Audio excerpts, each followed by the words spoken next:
Target पर हमेशा नजर रखिए, क्योंकि इस उम्र के अंदर इस समय की गई मेहनत आपको जीवन में भविष्य में सुख देने वाली है, आपका जीवन उज्जवल बनाने वाली है, आपके सपनों को साकार करने वाली है। इस समय की गई मेहनत तो अच्छी प्रकार से आप देखिए, आपके यदि स्वप्न साकार हो जाएंगे, आप यदि सफल हो जाएंगे, तो जीवन के अंदर कितना सुख आपको भविष्य में मिलेगा।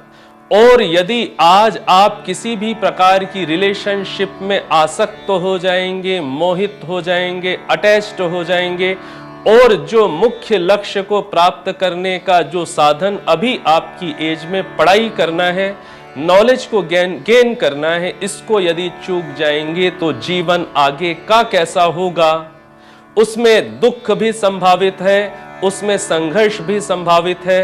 तो अच्छा यह है कि अभी पूरा केंद्रीकरण आप अपनी पढ़ाई पर करें, ना कि किसी प्रकार के रिलेशनशिप को डेवलप करने के लिए। एक अच्छा रिलेशन, एक अच्छा संबंध संभव है केवल मैच्योर माइंड के द्वारा। अध्ययन करके, आगे बढ़ करके जितना जितना आपका माइंड मैच्योर बनेगा, तभी आप मैच्योर लेवल की रिलेशनशिप को समझकर उसमें आप प्रवेश कर पाएंगे।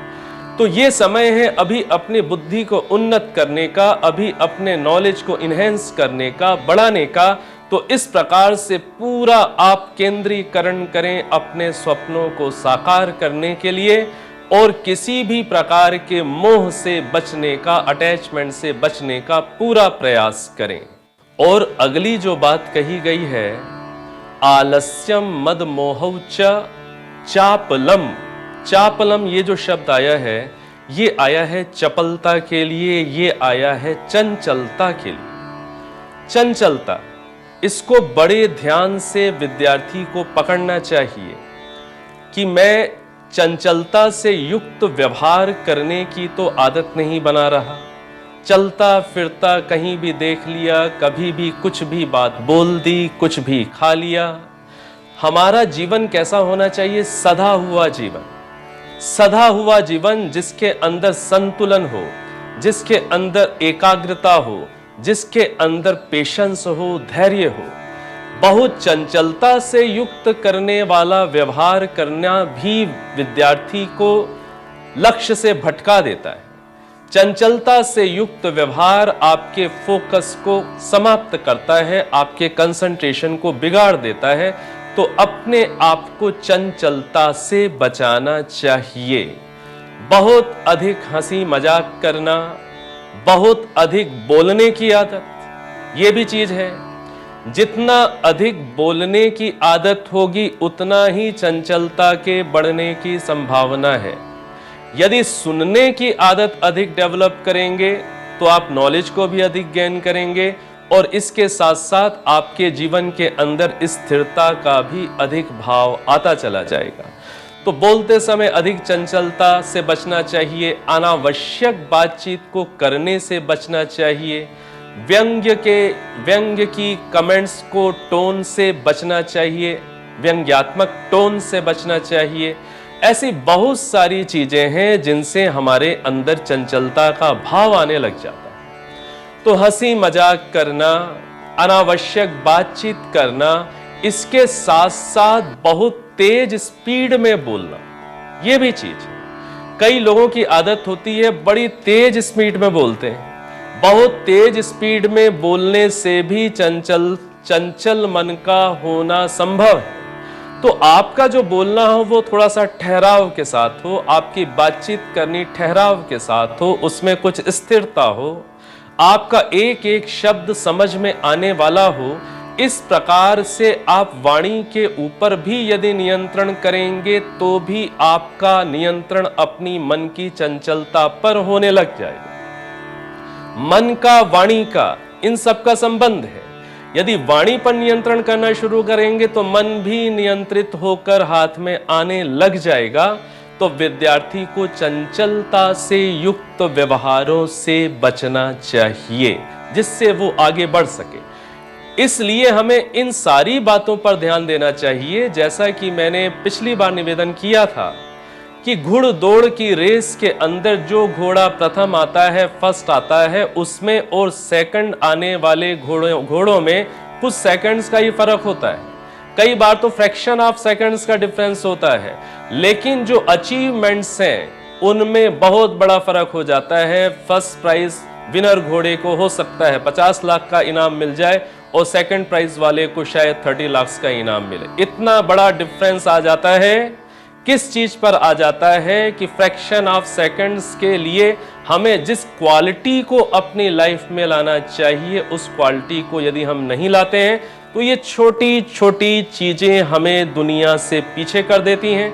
और इन्हीं छोटी छोटी चीजों पर यदि हम ध्यान देते हैं तो यही हमें दुनिया में एक्स्ट्रा ऑर्डिनरी बना देती है। तो इस प्रकार से चंचलता से बचें। अगली बात जो कही है, अगली बात कही है गोष्ठी। गोष्ठी का तात्पर्य क्या होता है?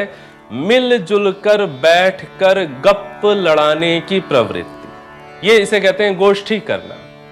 ये जो आदत है अधिक बातचीत करने की, अधिक इधर उधर की गॉसिप्स करने की जो आदत है, ये विद्यार्थी जीवन में आगे बढ़ने में बहुत बड़ी बाधक है। तो विद्यार्थी को इस चीज से बचना चाहिए। उसको अपना सर्किल कैसा बनाना चाहिए? अपना सर्किल ऐसे लोगों के साथ बनाना चाहिए, अपनी फ्रेंडशिप ऐसे लोगों से बनानी चाहिए जिनके अंदर ये चीजें अधिक ना हो। तो अधिक बातचीत करने वाले फ्रेंड्स से बचना विद्यार्थी के लिए जरूरी है। आगे जो बात कही है, आगे जो दोष आ जाता है विद्यार्थियों में, वो क्या कहा है? स्तब्धता। स्तब्धता का तात्पर्य क्या होता है? स्तब्धता का तात्पर्य है जड़ता। स्तब्धता का तात्पर्य है डेडनेस, जिसे कहते हैं कि व्यक्ति के अंदर अलर्टनेस ना हो, व्यक्ति के अंदर जिसे कहते हैं बड़ा ढीलापन सा हो जाए, उसकी बुद्धि का स्तर उतना शार्प ना रहे, तो उसका डिसीजन लेने का सामर्थ्य भी बहुत कम हो जाता है। जितना जितना बुद्धि का स्तर कम होता चला जाता है, उतना उतना डिसीजन मेकिंग माइंड भी हमारा कम होता चला जाता है। तो स्तब्धता का तात्पर्य क्या है? जड़ता, जिसमें व्यक्ति के अंदर अलर्टनेस ही नहीं है, व्यक्ति अनअवेयर है, अजागरूक है। एग्जाम्स की डेट पास आ रही है, उसे ठीक से अभी पता ही नहीं है कि एग्जाम के लिए क्या प्रिपरेशन करनी चाहिए। व्यक्ति को ठीक प्रकार से इस बात के लिए अवेयरनेस ही नहीं है कि मुझे क्या बनना है, क्या करना है, कैसे बनना है, कैसे पहुंचना है। कोई तैयारी करने की योजना ही नहीं है। बस व्यक्ति अनअवेयरनेस में यदि अधिक रहता है तो उसे कहते हैं कि इसके अंदर स्तब्धता का दोष आ गया है, अर्थात इसके अंदर जड़ता का दोष आ गया। इसकी अलर्टनेस बहुत कम है, इसकी कॉन्शियस का जो लेवल है, कॉन्शियसनेस का जो लेवल है वो कम है। तो इसको कहते हैं स्तब्धता का दोष, जड़ता का दोष आ जाए। जितना जितना आप अच्छा परफॉर्म करते चले जाते हैं, जितना जितना आप अपने अंदर एक्सीलेंसी को बढ़ाते चले जाते हैं, हो सकता है कहीं ये शत्रु साथ साथ डेवलप ना होता चला जाए। कौन सा शत्रु? अभिमान। अभिमान ना पैदा होता चला जाए। किस तरीके का अभिमान?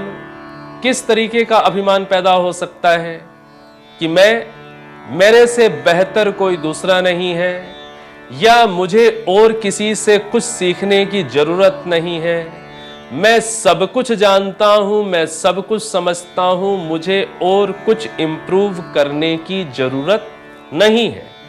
ये जो भाव है, ये भाव क्यों आया? क्योंकि हमारे अंदर अभिमान आ गया कि मुझे और किसी से कोई कुछ बात सीखने की, समझने की जरूरत नहीं है। मैं जितना हूं, जैसा हूं, मैं सर्वश्रेष्ठ हूं, मेरे से बेहतर कोई दूसरा नहीं, और मुझे किसी से कुछ सीखने की जरूरत नहीं। ये जो भाव है, ये भाव अभिमान का भाव कहलाता है, और ये भाव बहुत बड़ा घातक है व्यक्ति की उन्नति में, व्यक्ति को सफल होने से रोकने में। ये बहुत बड़ा कारण। तो अभिमान से अपने आप को बचाना विद्यार्थी को विशेष रूप से जरूरी। यदि मुझे सब आता है ये भाव आ गया तो आपके अंदर जिज्ञासा का भाव समाप्त होता चला जाएगा और गहराई में सीखने का जो भाव है, जो प्रयास है, वो भी कम होता चला जाएगा और आप उस प्रयास को नहीं करेंगे। तो अभिमान से अपनी रक्षा करें। हमेशा जिसे कहते हैं अपने अंदर क्यूरियोसिटी को बना करके रखें। हमेशा डाउन टू द अर्थ रहें, डाउन टू द अर्थ रहिए। कभी जरूरत पड़ जाए उस व्यक्ति से भी सीखने की कि जो आपसे नीचे है, तो उससे सीखने में भी आपको कभी संकोच ना लगे, कभी आपको शर्म महसूस ना हो। ऐसा सीखने वाले बन जाएंगे तो अभिमान से अपनी रक्षा कर पाएंगे। तो विद्यार्थी को अपने आप को अभिमान से बचाना चाहिए। और आगे जो बात कही है अत्यागित्वमेव च, ये भी एक बहुत बड़ी चीज है जो विद्यार्थी जीवन में ही नहीं संपूर्ण मनुष्य जीवन में बाधक है। जो लक्ष्य के प्रति सावधान व्यक्ति हैं उनके लिए वो क्या है? अत्याग का भाव। देखिए इस चीज को समझिए। आपको सफल होना है तो आपको आगे बढ़ने के लिए पीछे से कुछ छोड़ना भी पड़ता है, आपको कुछ त्याग भी करना पड़ता है। तो जिसे कहते हैं, कई बार ऐसा होता है कि कभी मान लीजिए आपको हॉस्टल लाइफ में भेजना, यदि पेरेंट्स आपके लिए हितकर मान रहे हैं कि हॉस्टल लाइफ में जाकर आप अच्छे से परफॉर्म कर पाएंगे, वहां आपको माहौल मिल पाएगा, तो कई बार बच्चे के अंदर, स्टूडेंट के अंदर कैसा भाव आ जाता है? अत्याग का। वो छोड़ना नहीं चाहता, वो जिस चीज का आदी हो गया है उसको छोड़ना नहीं चाहता। तो ये भी बाधक है। आपको अपने इंप्रूवमेंट के लिए, स्टडीज में और बेहतर बनने के लिए, अपनी पर्सनैलिटी को और ग्रो और इंप्रूव बनाने के लिए आपको कुछ चीजें छोड़नी भी पड़ती हैं। यदि और अच्छी चीजों को प्राप्त करने के लिए, तो आपके अंदर त्याग का भाव होना चाहिए। पिछली गलत चीजों को या उससे कम लेवल की चीजों को छोड़ने की हिम्मत होनी चाहिए और आगे बढ़ने का साहस होना चाहिए। तो इस प्रकार से विद्यार्थियों को इन दोषों के प्रति सावधान और सजग रहना चाहिए।